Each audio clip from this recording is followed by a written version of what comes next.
Oi, pessoal! Hoje a gente vai mergulhar em uma das inovações mais interessantes da ciência médica, a tirzepatida. É uma abordagem totalmente nova para tratar duas condições de saúde que são um baita desafio hoje em dia, a obesidade e o diabetes tipo 2. E para a gente entender por que essa inovação é tão importante, primeiro a gente precisa ter uma ideia do tamanho do problema. A Organização Mundial da Saúde não usa meias palavras. Ela chama a obesidade de a epidemia do século XXI. Isso já dá uma noção bem clara da urgência e do impacto que essa condição tem no mundo todo.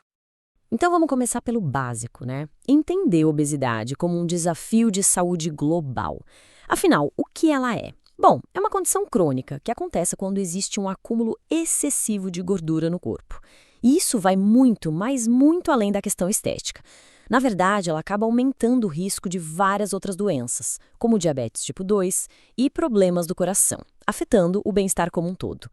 E é muito importante a gente reconhecer que, para muita gente, essa luta para controlar o peso e o açúcar no sangue é uma jornada diária e super complexa. Não é só uma questão de força de vontade, sabe? A biologia por trás é bem desafiadora. É por isso mesmo, para ajudar nessa jornada, que a ciência não para de buscar novas ferramentas e de tentar entender cada vez mais fundo como o nosso corpo funciona. Beleza, mas como é que o nosso corpo responde à comida? A chave para entender isso está no papel de alguns hormônios que agem como verdadeiros mensageiros. Vamos mergulhar um pouquinho nessa biologia porque é fascinante. Toda vez que a gente come, o corpo dispara um monte de sinais químicos e é aí que esses hormônios entram em cena. E aqui, a gente precisa conhecer dois personagens principais, os hormônios GLP-1 e GIP. Pensa neles como se fossem os carteiros do nosso sistema digestivo. Assim que a gente come, o intestino libera eles, e eles correm para mandar um recado para o pâncreas, tipo, ei, pode começar a produzir insulina que o açúcar está chegando. Essa resposta super inteligente do nosso corpo é o que chamam de efeito incretínico. E essa imagem aqui mostra o quão genial é o nosso corpo. Vamos focar na ação de um desses mensageiros, o GLP-1. É incrível o que ele faz. Primeiro, ele aumenta a liberação de insulina. Segundo, ele dá uma segurada em outro hormônio, o glucagon, que é o que faz o açúcar no sangue subir.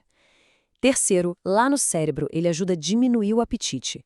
E quarto, ele faz com que o estômago esvazie mais devagar, o que dá aquela sensação de saciedade por mais tempo. É uma ação em várias frentes. Ok, agora que a gente já entendeu como a máquina funciona, vamos ver como a ciência está usando esse conhecimento. É aqui que entra essa nova ideia de uma ação dupla, a ciência por trás da tirzepatida, que não só imita, mas dá uma turbinada nesses sistemas que a gente já tem no corpo. O que faz a tirzepatida ser tão diferente é esse conceito de agonista duplo. A palavra agonista pode parecer complicada, mas é basicamente um imitador. Pensa numa chave que encaixa perfeitamente na fechadura de um hormônio e ativa ele. A tirzepatida é tipo uma chave mestra. É uma molécula só, mas que foi desenhada para ativar as fechaduras de dois hormônios ao mesmo tempo, o GLP-1 e o GIP. A sacada é criar um efeito combinado muito mais potente do que cada um faria sozinho. E aqui a gente vê como essa ação dupla acontece na prática. De um lado tem o caminho do GLP-1, que a gente viu que aumenta a saciedade, atuando lá no cérebro e no estômago. E do outro lado tem a ação do GIP, que trabalha mais no tecido de gordura e no sistema nervoso. Juntando essas duas vias, a tirzepatida consegue ter uma abordagem muito mais completa para controlar tanto o peso quanto o açúcar no sangue. Mas claro, tudo isso na teoria é lindo, né? Mas e na prática? Funciona mesmo? Então, vamos dar uma olhada no que os estudos clínicos mostraram, nos resultados e benefícios que foram observados. E o primeiro número que salta aos olhos nos estudos é sinceramente de cair o queixo. Foi observada uma redução de peso corporal de mais de 20% em alguns dos participantes. Para a gente ter uma ideia do que isso significa, é um resultado que coloca essa abordagem num patamar de eficácia totalmente novo no tratamento da obesidade. Esse gráfico de barras aqui deixa tudo preto no branco. Olha só a diferença. Em 72 semanas, o grupo que tomou um placebo, ou seja, um comprimido sem efeito, perdeu em média uns 2,5% do peso. Agora, olha o grupo que usou a tirzepatida. A perda média foi de quase 21%. A comparação visual aqui não deixa nenhuma dúvida do poder do efeito. E o legal é que os benefícios não param só na balança. As pesquisas também viram melhoras em outros marcadores de saúde que são super importantes. O perfil de gorduras no sangue melhorou, a pressão arterial baixou e o controle do açúcar ficou bem melhor. Tudo isso junto aponta para um potencial de proteção para o coração também. Ok, a gente falou da parte boa, mas agora a gente precisa ter uma conversa séria e equilibrada. Com grandes benefícios, também vêm riscos e pontos importantes para a gente considerar.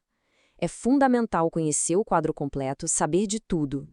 Os efeitos colaterais que mais apareceram nos estudos são ligados ao sistema gastrointestinal: náuseas, diarreia, vômitos e constipação. Um ponto importante é que eles geralmente são considerados de leves a moderados e costumam aparecer mais no comecinho do tratamento, sabe?